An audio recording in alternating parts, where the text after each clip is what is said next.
लोकसभा में हंगामे के बीच सरोगेसी बिल 2016 पारित हो गया। केंद्र सरकार ने दावा किया कि विधि आयोग की सिफारिश के बाद संसद में इस बिल को पेश किया गया, जिसके कानून बनने के बाद सरोगेसी की आड़ में महिलाओं का उत्पीड़न रुकेगा और सरोगेसी के व्यावसायिक इस्तेमाल पर रोक लगाई जा सकेगी। बिल के कानून बनने के बाद बांझपन से जूझ रहे दंपतियों को ही सरोगेसी की मंजूरी मिलेगी। ऐसे किसी भी परिवार को सरोगेसी के जरिए बच्चा पैदा करने के लिए 90 दिनों के अंदर इनफर्टिलिटी का सर्टिफिकेट देना होगा। यही नहीं, इस बिल के कानून बनने के बाद सिंगल पेरेंट और लिव इन पार्टनर को सरोगेसी की इजाजत नहीं होगी। केंद्र सरकार ने इस बिल को ऐतिहासिक बताते हुए इसे राज्यसभा में भी पारित करने के लिए सभी दलों से समर्थन की मांग की है। दिल्ली में सर्दी बढ़ने के साथ ही रैन बसेरों में लोगों की संख्या बढ़ गई। दिल्ली में सर्दी बढ़ने के साथ ही रैन बसेरों में रात बिताने के लिए बेघर और बेसहारा लोगों की संख्या बढ़ गई। केंद्रीय सड़क एवं परिवहन मंत्री नितिन गडकरी ने बीजेपी के बड़बोले नेताओं को कम और संभल कर बोलने की नसीहत दी। दारुल उलूम देवबंद ने फोन पर कॉल रिकॉर्डिंग करके दूसरों को सुनाना और वायरल करने को गुनाह मानते हुए उसके खिलाफ फतवा जारी किया। यूपी की कौशाम्बी में पुलिस ने बैंक चोरी के 2 आरोपियों को गिरफ्तार कर उनके पास से चोरी का माल और तमंचा बरामद करने का दावा किया। यूपी के सिद्धार्थनगर के जिला मुख्यालय में बने वन विभाग के दफ्तर में एक वन कर्मी का शव पंखे से लटका मिलने के बाद सनसनी फैल गई। यूपी के मथुरा में पुलिस ने 17 दिसंबर को हुई एक आदमी की हत्या के मामले को सुलझाने का दावा करते हुए पत्नी समेत 4 लोगों को गिरफ्तार कर लिया।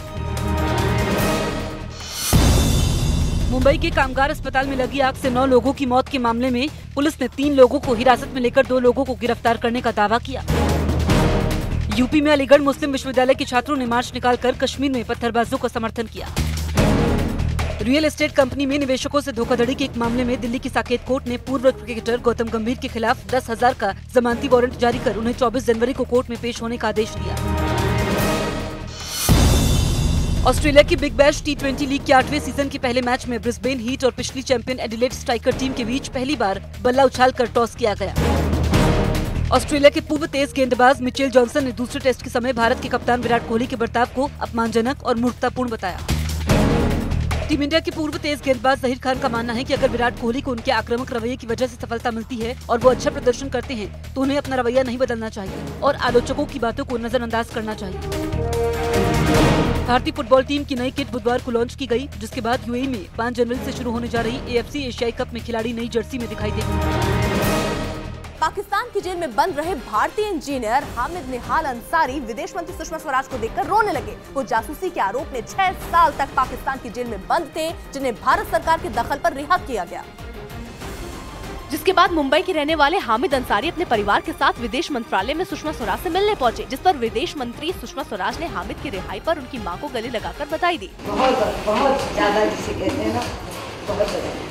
इसके बाद सुषमा स्वराज ने हाथ जोड़े खड़े हामिद अंसारी को अपनी तरफ आने का इशारा किया और उन्हें भी प्यार से गले लगा लिया। इस दौरान विदेश मंत्री ने हामिद की पीठ भी थपथपाई, जिस पर वो रोने लगे। जिसके बाद सुषमा स्वराज ने हामिद को प्यार से समझाया। नहीं,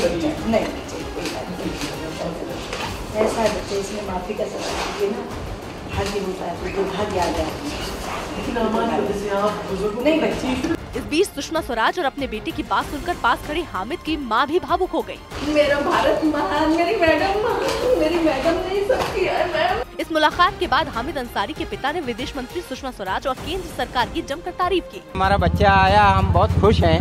तो हम चाहते थे कि हमारी खुशी जो है, क्योंकि गवर्नमेंट ऑफ इंडिया हमारे साथ हमेशा आभारी हैं हम गवर्नमेंट ऑफ इंडिया के, हमेशा गवर्नमेंट हमारे साथ रही। तो एक फॉर्मल मीटिंग थी। 6 साल पहले सोशल मीडिया पर एक लड़की से हुई दोस्ती के बाद हामिद बिना जरूरी दस्तावेज उससे मिलने पाकिस्तान पहुंच गए थे, जिसके बाद उन्हें गिरफ्तार कर लिया गया था।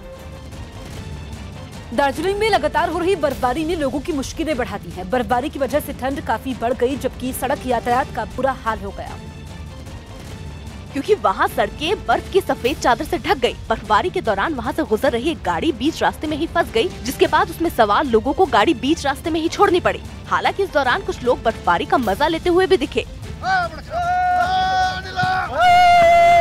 बर्फबारी की वजह से हरे भरे दिखने वाले पहाड़ सफेद बर्फ की चादर से ढक गए, जबकि सड़कें पूरी तरह गायब हो गयी। मकानों के ऊपर भी बर्फ की मोटी चादर जम गई। बर्फबारी की वजह से ठंड में इजाफा हो गया, जिसकी वजह से सैलानी आग तापते नजर आए। बहुत अच्छा है, बहुत अच्छा है उधर। स्नोफॉल बहुत हुआ है सर, बहुत ना। हालांकि बर्फबारी देख वहां पहुंचे पर्यटकों में खुशी की लहर दौड़ गई और कुछ लोग बर्फ में मस्ती करते नजर आए।